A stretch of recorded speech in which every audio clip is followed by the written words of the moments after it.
And ladies and gentlemen, boys and girls, welcome to another edition of Voices from the Grid. I'm Michael Lindenbaum, being joined by one of my several Power Ranger co-hosts.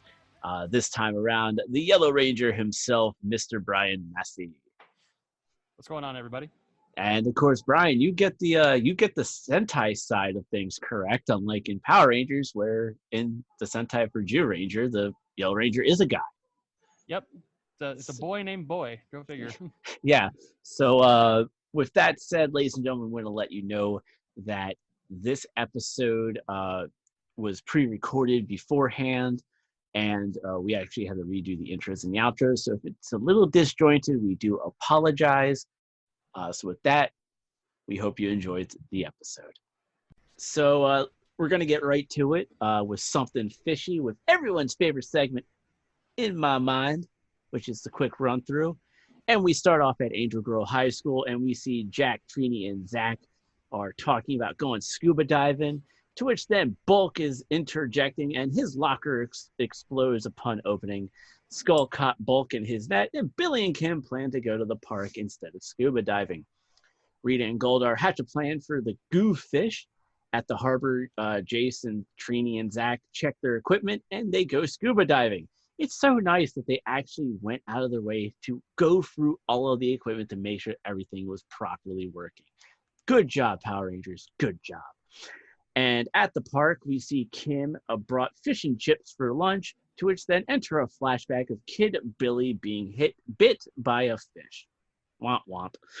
Bulk and Skull are catching a whole bunch of junk, like even a no fishing sign. Rita needs to keep Kim and Billy away from the beach, so they insert the putties, and Kim trying to contact the others, but, well, they're underwater. Screw you, Kim. Billy getting more confident with his fighting. Good on you, Billy. Billy and Kim go to the command center. They're briefed by Zordon, then morph into action. Generic scuba diving shots. Rita casts the spell on Billy to make him fear the goofish. Zordon contacts the others, and they morph into action. The goofish retreats. Goldar plans to draw out the Megazord. At the command center, Zordon explains the spell and how it can be broken. They morph back into action and putty fight. The goofish immobilizes Jason, Trini, and Zach, then assaults Kim and the others while Billy cowers. But Billy overcomes and attacks the goofish. Rita makes goofish grow, and the Rangers call upon their Zords. They form the Megazord, and they go to battle. Goofish giving them a licking, and then immobilizes their feet. Zach has an idea, and it works. Then they summon the Power Sword for the finisher, and then at the juice bar, Billy and Ernie show up with a batch of fish and a lobster. And that, ladies and gentlemen, was something fishy. So, Brian, notes, my good man, notes. Absolutely. So, this is obviously Mighty Morphin Power Rangers Season 1, Episode 43. The original air date was February 9th, 1994.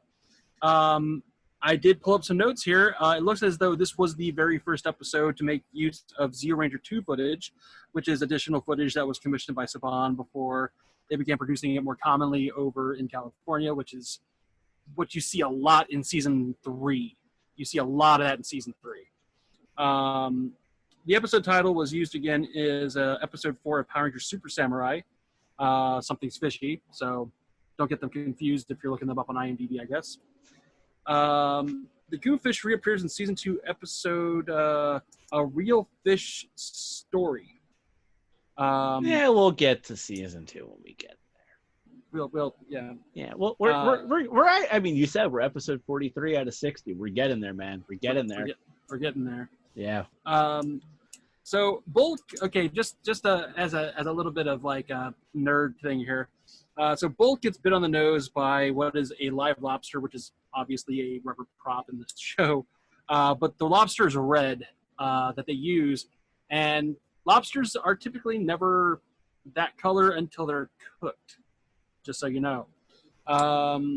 And for some weird reason, all these episodes, and I actually, this was a bit of a problem when I was trying to get these notes done. Thankfully, I own the DVD. These episodes are not on Netflix. None of these episodes are on Netflix. I don't know what's up with that. Well, they might have pulled stuff at the beginning of the month like they always do because they're always pulling and adding. fair, but it's literally listed as season 1 and then season 2, but it stops right before I think episode 31. And Maybe so it I could went on just be there. the reversioned. Could be. Yeah, I mean, I don't- and that's the only thing I can think of. Is maybe it's just the reversioned season that they did. Yeah. So Could have been. I don't know. I hope. I'm just happy that I had the DVDs handy because this episode would not have happened if I didn't have the DVDs. So let's if you're put it looking in for them, perspective like this. This is why you always get physical media. You never know when Exactly. something's going to get pulled. Because here's the thing: just because you have it downloaded in your Vudu or your My Movies Anywhere, if you read the fine print, they can pull it from your collection at any time, even if you paid for it. So always Exactly. get physical media. That happened to me a lot with Xbox too back in the day. So right at the beginning of the episode, when the five, when the gang mentions that they're going to go scuba diving, all of a sudden Bulk and Skull show up with that fishing gear, right? And I really have to wonder, it's like, is there just some kind of weird like magic thing that happens whenever they mention that there's any activity going on? Because I swear to God, if they mention, hey, we're going to go to a WWF show or something back then, they're probably going to just show up in like wrestling tights going, yeah, I'm the champion now. And then they'll just fumble around and like, I don't know, Skull get thrown into a locker or something.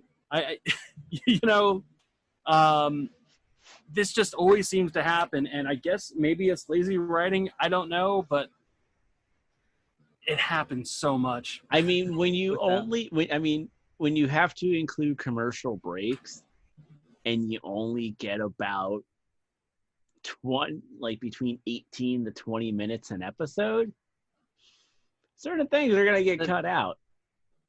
The narrative has to be literally driven to a certain way. Sure. Yeah. It's like, okay. So I did kind of pay attention to what was falling out of Bulk's locker when all that happened, and it looks as though somehow, some way, he managed to put in a picnic basket, a bucket, a dinosaur, bananas, and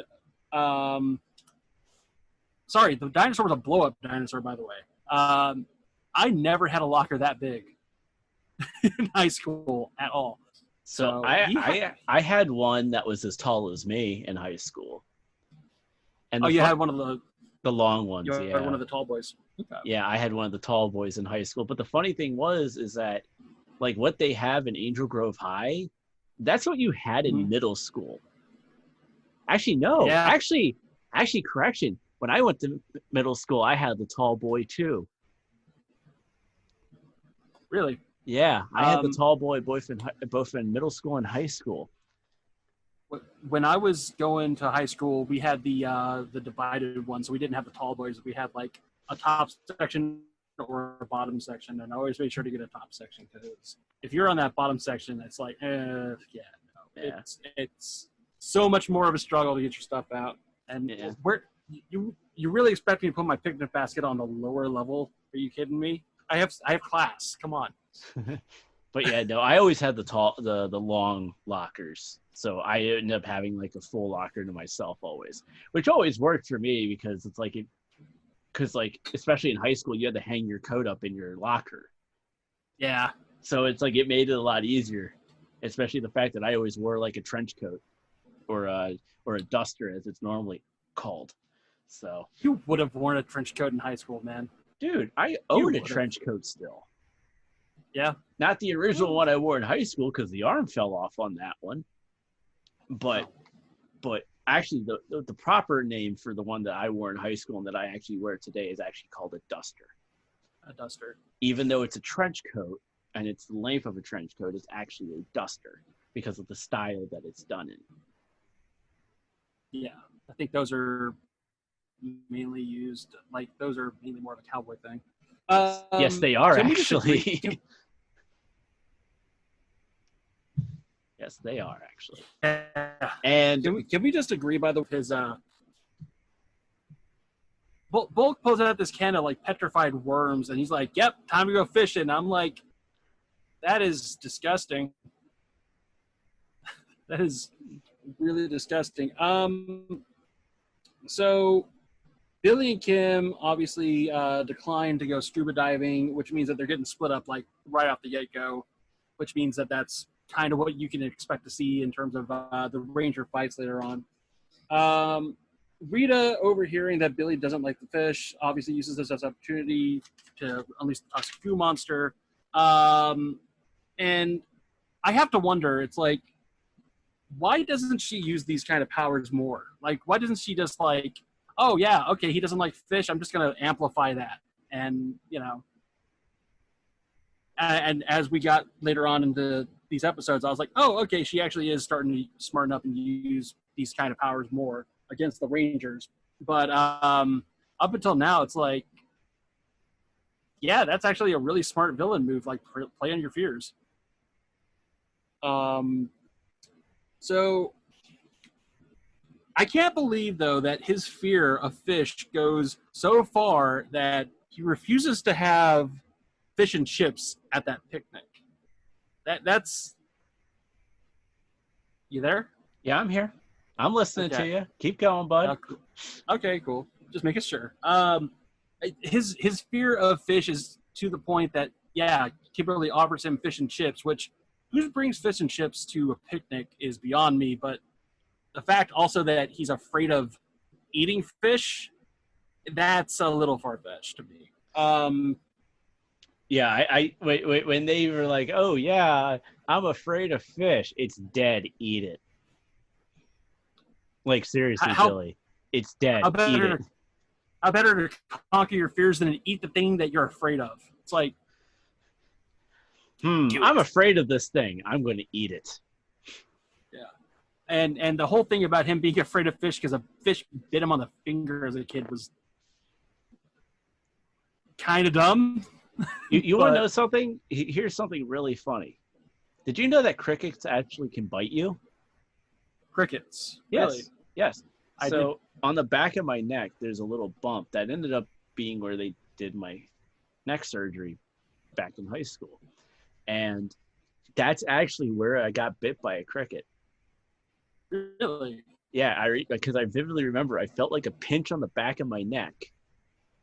And my grandmother grabbed it and like chucked the cricket out of the car. Wow. Yeah, just be careful. Just be careful. Those New Jersey crickets. I'm just saying. Just like how Billy, but just like how Billy needs to be careful of those Angel Grove fish. Angel Grove fish, them's the bitiest.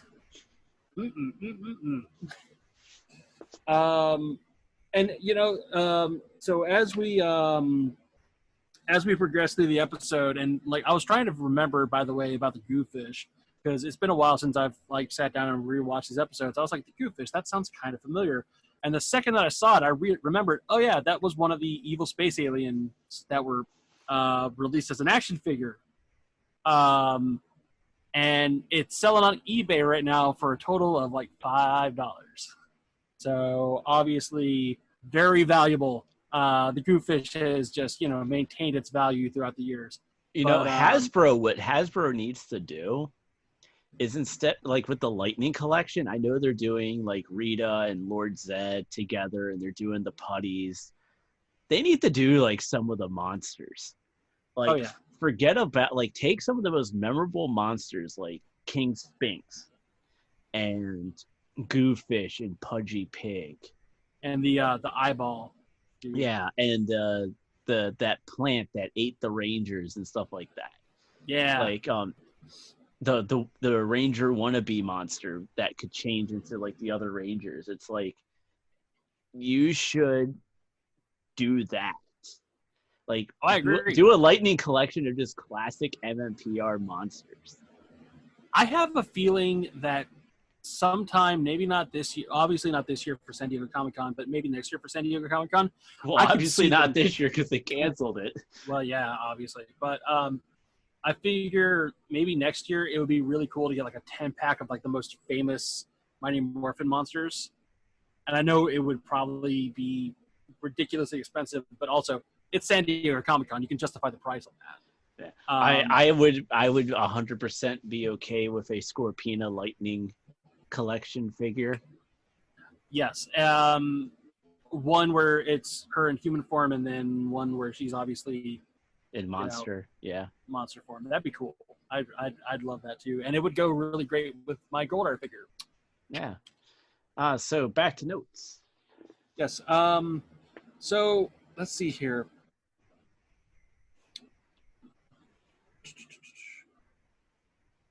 Just trying to. I've got a headache. Sorry. So It's okay. It's okay. I work all day, come home, take a quick walk, and then record, and then edit, and then eventually eat at like 11 o'clock at night. So I'm right there with you. Readers. Okay, there was a little funny of there was a little bit of funny dialogue here that I wrote down. Reader says, "So Goldar, what's up next for our goofish?" Goldar says, "I've ordered him to drop the Megazord and then use his goo to destroy it." And I'm sure 6-year-old me was like, "Oh no," and 32-year-old me was just like, What? "Okay." And so as we're progressing through the episode, we find out that Billy has to conquer his fears, obviously, in order to beat the monster. And how does he have to conquer his fear? By conquering his fear. By just going, I can do the thing. The tiny He just that believes in me. He just has to get over it, apparently. I'm like, okay, cool. That's super helpful, guys. Thank you. So Billy and Kim tell Jason, Trini, and Zach to attack the fish, and that they'll take on the putties. And then in that scene, they're all just fighting the putties anyways. So What's the point? what's the point? By the way, the Blue Ranger suit actor, I'm watching that footage, and I'm fairly certain that a wasp was about to sting him on the ding dong. There was a wasp, and it's nothing to do with the actual episode of the script. There was literally just this giant wasp that was flying around and just like about to land on his crotch, and I was like, "Oh, that's gotta suck," because I know you can't see out of those helmets or anything. So I hope that there was some guy off screen going like, "Hey, get out of here." So I wrote down here, this episode really shows how this YouTube footage is, while it's Japanese footage, catered towards MMPR. I'm fairly certain that the Blue Zero Ranger never acted, not only this fearful, but also timid and whatnot. In Zero Ranger, obviously that was Dan, and Dan was never like the nerdy type over there. And we are going to get some better examples in later episodes, but I'm fairly certain that this footage was being shot in Japan, while either Die Ranger or Kaku Ranger were in production, which is just a really cool thought to me. Just to know that like we're getting all this new footage for Mighty Morphin while Die Ranger is going on overseas as well. I just think that's, I don't know. I just think it's really cool. Like they're filming all the Thunder Megazord stuff that we're going to see later on at the same time as we're getting all this stuff in the suit actors. So yeah. I believe this was the first time that we heard "Fight" by Ron Wasserman, by the way, and it's an instrumental version. And then in one of the later episodes, we actually get the full like with lyrics and all that. But this is the first time that we hear. Oh, trust me, I have it noted when we get new music. Yeah, good. So I honestly think that there was a pretty awesome Zord fight, but somehow combating the my handwriting awful. God, learn how to write, Brian. You're only like 32. I've been using computers for the last 10 years, Michael. Let's see here. Oh yeah. So this was kind of weird. I thought it was a pretty awesome Zord fight, but somehow combating the goo, topping the Megazord. Oh, sorry. Somehow, okay, let me read this again. Sorry. My handwriting on this is bad. Pretty awesome Zord fight, but somehow converting the goo that's trapping the Megazord's feet into energy allows it to stand up again. How and why does this work? Because it was Zach's idea, and that's why. All right. Okay. Anytime Zach has an idea, it just works out. Yes. I think that's a bad idea. Well, actually, I think it's a good idea. All right, you know what? That's a fantastic idea. Let's do it. So, those are all my notes on that one, really. I thought it was a cool episode. You know, I thought it was... I loved seeing ZU2 footage because it's really cool just to kind of, you know, see where they're getting notes from us and like, hey, you know, this is how we want you to portray this character, like just a little differently than, you know, the actual, you know, suit character did for ZU Ranger. So it's cool to see Japanese made footage that's catered specifically towards America. So I don't know. It's really cool. And I thought that the Goo Monster was kind of a cool character too. I might have to buy one on eBay and put it up here. So yeah. So with Something Fishy, it clocked in at 20 minutes and 19 seconds and got a 6.6 out of 10 on IMDb. So with that, next up, we have Lions and Blizzards, and it's once again everyone's favorite segment in my mind, the quick run-through of Lions and Blizzards. And we begin with the oddball games. And it's the Rangers with a few others versus Bulk, Skull, and Angela and a few others. And it's now tug of war time because what else would you do to break a tie? Rita spots the Lion Trophy and plots. And then, of course, now the tug of war is underway. And the Rangers win. Duh. And then Zach helps Angela up out of the mud. But oh no, the trophy is gone. And Bulk and Skull are the schmucks who stole it. Come on, guys. Jason and Kim get attacked by putties while searching for the trophy. And more new music. It's wonderful. Then Zach, Trini, and Billy encounter putties. Billy doesn't have that swagger like he did last episode when he was fighting the putties. Like, what happened, Billy? Where'd that swagger go? At the palace, Rita is casting a spell on the trophy, and the trophy turns into a monster. And then attacks Bulk and Skull. At the juice bar, Angela appears and approaches Zach and asks him on a date. At the command center, Zordon needs Alpha to notify the Rangers. The Rangers teleport to the command center minus Zach. They are briefed about Gotan. Zach and Angela are at the movies, and Zach is striking out, just like a good Zach would. The others morph into action. Gotan and Kim go bow to bow, and Kim loses. Gotan really taking it to the Rangers. Back at the movies, Angela is cozying to Zach, but his communicator goes off, and Zach morphs into action. And Zach is mad.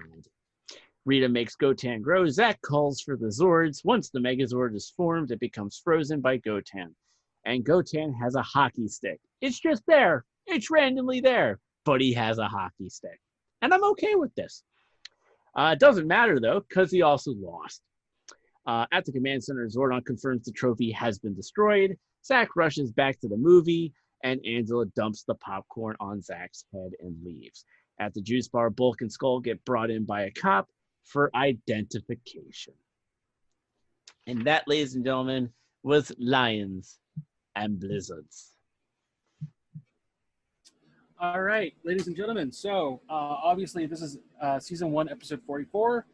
This episode first aired February 10th, 1994. It was written by Shel Danielson and directed by Robert Hughes. Now, this is the first time in the season or in the series that Angela actually returns Zach's affections. Obviously, asking him about the movie. I was trying to figure out what movie it was, but it's probably just a whole lot of nothing. Which won an Oscar that year, I think. The monster Gotan is described as half goat and half lion by Rita and Zordon, but the snake tail suggests that it's based on a chimera, and there's dialogue between Alpha 5 and Zach that later confirms this. Now, this is the first time that a ranger other than Jason calls for the power sword, and Zach not only calls for it, but says, we need dinosaur power now. This is a big episode. Because Zach is pissed. The Yeah. dude has been chasing Angela all season. He finally gets his date. Monster Monster happens. So I'm not certain what the reliability of this note was, but it says here that this marks the last episode to use new Zeo Ranger monster footage. Not that it's the last episode to use Zeo 2 footage, but it's the last time that we get a new monster that was made for the American show. And yes, like you said, this is the first time that we hear the full version of Fight by Rowan Wasserman. Again, one of my favorites. I think that and Zords are probably my two favorites, and also what is it, 5 for 1. This is one of the only times in the show that a monster is created from an item that is not restored later on. The trophy is just destroyed after that, and big whoop, no loss. And there is footage from Zeo Ranger on this one, which is actually also episode 44 over there, called Swordsman, Japan's Best, and they use fight footage for that, but not obviously the Gotan footage. It's just fight footage with the Rangers.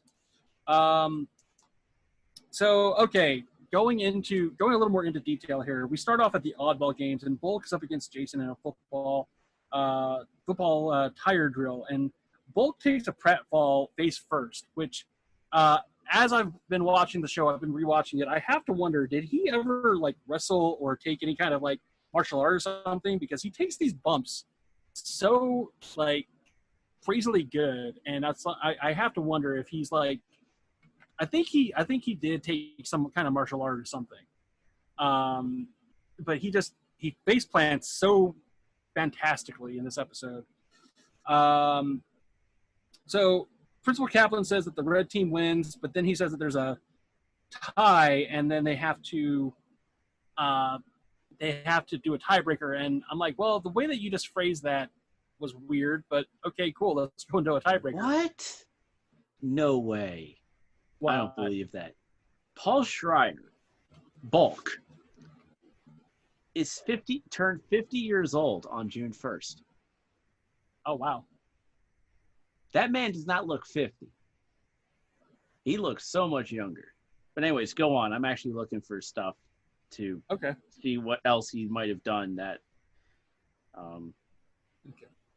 for his bumps. Cool. So again, there's a literal for that. Rita, of course, sees this trophy that's presented for the winner, and she says she has an idea, and Golder just spews from the mouth about Gotan, the new lion-headed, goat-chested monster that's going to shoot lightning out of the. Yeah. Okay. By the way, they don't explain until later on that this thing can actually control the weather. And I was like, I'm very surprised by that. I thought he was going to do something a little different. Let's see here. So everybody gets messy, and then the trophy goes missing thanks to Bulk. Billy then says, "This is a decidedly large expanse to cover," and I audibly said, "Nerd." Just say, "Wow, this is kind of a large area, man." Billy, Trini, and Zach wind up at a park, and I swear this has got to be the same park that they took the promo image for the MMPR Game Gear game and poster for. There's a poster where they're on this kind of weird triangle jungle gym thing, and I actually have the Mighty Morphin game right here, and you can barely see it, but I swear that's got to be the same park that they went to, because I know that they reused locations, and I know for a fact that in this image, on that same park, that's actually Jason Ybarra in the Red Ranger suit. So, our good friend Jason. I was like, that's really cool, man, and it just made me think of him. I was like, yeah, I should bring that up. And the reason we say our friend Jason is because we actually got to hang out with Jason Ybarra in 2016 at Power Morphicon. Remember the breakfast? Brian is thinking so hard. He doesn't remember us having breakfast with Jason Ybarra. No. I remember. My computer just froze so bad. But yeah, I remember having breakfast with him, and I think Chris Cantata was there too. Yep. Also, somebody else that we hung out with was Shahida Vargas Jr. from Ninja Storm. Oh, cool. Yeah, because remember we were talking hockey. Oh yeah. Because he's a hockey fan, so I was like, we were talking hockey. It was cool. But anyways, going back to notes about Lions and Blizzards.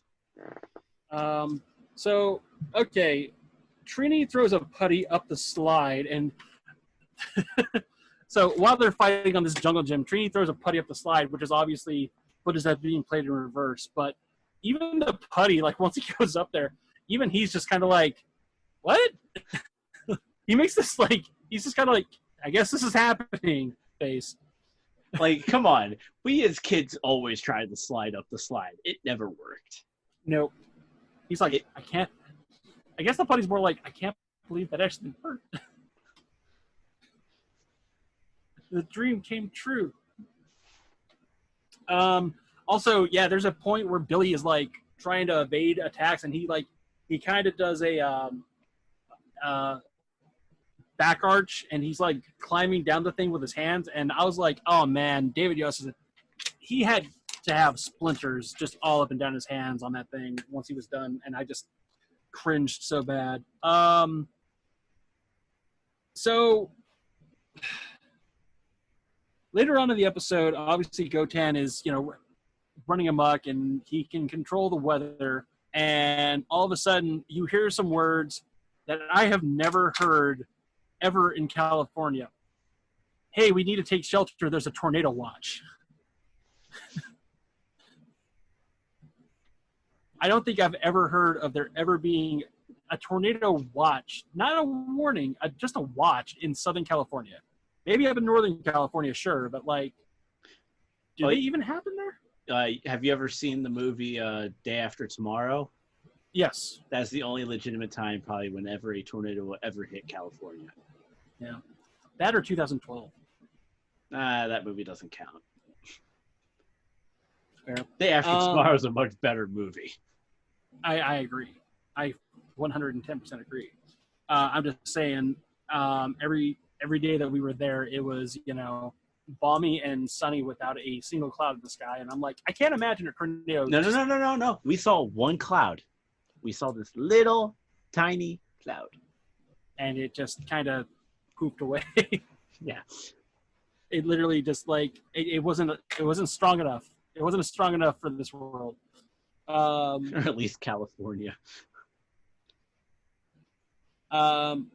So later on in the episode, obviously, when Zach is on his date with Angela, Zordon and Alpha try and contact Zach. And Zach just, like you said, he's getting shut down so bad. He does the whole arm stretch thing and, being like, oh, man, it's cold in here. And she's like, it isn't that cold. Ouch. To which I was like, are you kidding me? No, it's ice cold in here, Angela. What are you talking about? Dang. And you know who's ice cold? It's you, lady. You. You're the source of all this coldness. Like, oh man, I felt so bad for him. So Gotan has two voices, by the way, if you didn't notice. He's got a normal monster voice, and then he's got this weird goat voice. Like, I guess, and I don't even want to know what the ramifications are. Ramifications, but ram goat. Anyways, I don't want to know what the ramifications are of that. Where like, are there two brains working as one or something? And I've always taken it that way because it's a lion and a goat. Yeah. So. Man, that's gotta be expensive when like they go to a restaurant or something. Like, all right, well, I want this one, but I want this one. So the Megazord becomes a pop. Huh? Sorry. No, go on. I was just going to say, so we see another freak thing that happens in this episode. There's snow in Southern California, and the Megazord becomes a popsicle because these are just two things that just never happen in California, snow or tornadoes. I'm sorry. You get landslides and fires, and that's about it. But I can't imagine there being that much snow in California. Actually, Northern California does get snow. Well, yeah, I meant more like southern, like we're talking like Los Angeles and Pasadena and San Diego and all that. I mean, that's just that's a desert down there, man. So, so once everything's done, and Zach is just like, I'm done with this, and they destroy the monster. He goes back with not just one but $2 of popcorn, and Angela just straight up dumps the popcorn on his head and leaves. And I'm like, one, I can't believe the movie was still going, and two, that's a long movie. Either that or they were just starting the movie, in which case that just makes it worse. And then two, it's like he just spent so much money on popcorn, and she just goes, "Bye, Felicia." And I was like, three, that poor person at the movie theater who has to clean up the popcorn now too. They don't get paid enough for that. Poor popcorn guy, or that poor movie theater attendant. So I have a question for you about the ending of this episode. No. Actually, I have three. Why are Bulk and Skull muddy again? Why is there a cop? And why did they need to be confirmed who they were? Like what? So at what point... okay, answer number one: they're muddy because they're in the lake, and the lake was muddy in the shallow end. A cop probably pulled him out of the lake and brought him to the youth center for identification, and they're really just the lost monsters from the Blue Lagoon. So there you go. Okay. Well, that makes sense then. And so yeah, that episode was okay. It was good. I liked it. It was not my favorite, but I liked it. It was good. Yeah. It's a good. All right. So Lions and Blizzards clocked in at 19 minutes 41 seconds with a 6.9 rating on IMDb. So with that was Something Fishy and Lions and Blizzards. And so with that, Brian, where can the people find you on the social medias? Y'all can find me on Twitter at One Drunk Geek, where I post updates on the show that I do, which is also called One Drunk Geek, where I've worked on the 100 craft beers that you need to try before you die. I'm also on castwavestudios.com. You can see me on BGN weekly. We've done many episodes over the past 10 years, so please give that a look. And yeah, you can also find me on Instagram at Draken22. I post photos and stuff, and cosplay stuff. So all right, and you can follow me on the Twitters at the Lindenbaum75, Facebook at facebook.com/X75 Productions, and of course everything for me is on the website at txhthockey.com, and for the show specifically, which is VFTG, which is the call letters for Voices from the Grid.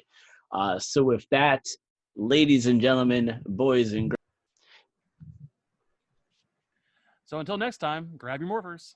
And may the power protect you.